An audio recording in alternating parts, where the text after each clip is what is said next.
ساکنان شهرک فرخار این بچه‌ها حسن و حسین در مکتب بچگانه صنعت ناحیه سال تحصیل را با موفقیت به انجام رسانیدند.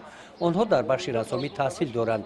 بخشیده به جنبست سال امساله تحصیل مسئول کار آنها و همسنفانشان به معرض تماشا گذاشته شده از جانب نمایندگان مقامات اجرایی حاکمیت دولتی ناحیه و ریاست فرهنگ ولایت بهای بلند گرفتند.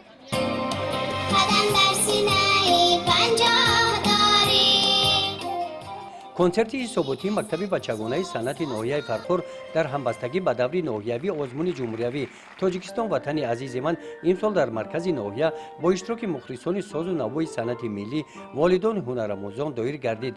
در صحنه هنرآموزان مکتب بچگانه صنعت نزد تماشابینان با ذوق بلند هنر و مهارت طول یک سال از خود نمودهشان را نمایش دادند. اینجا صدای سازهای ملی تبلک و دایره رباب غیرجک و نی و چنگ بلند بود. مخلصان سازهای ملی هر یک برآمد کودکان را صمیمانه تماشا کرده استقبالی گرم گرفتند.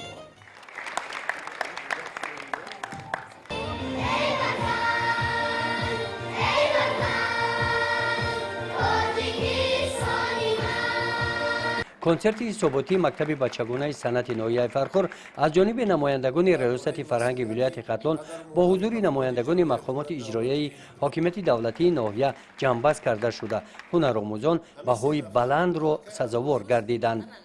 2 نفر هنرآموزان برای اشتراک به دوره ولایتی آزمون تاجیکستان وطن عزیز من راه خط گرفتند.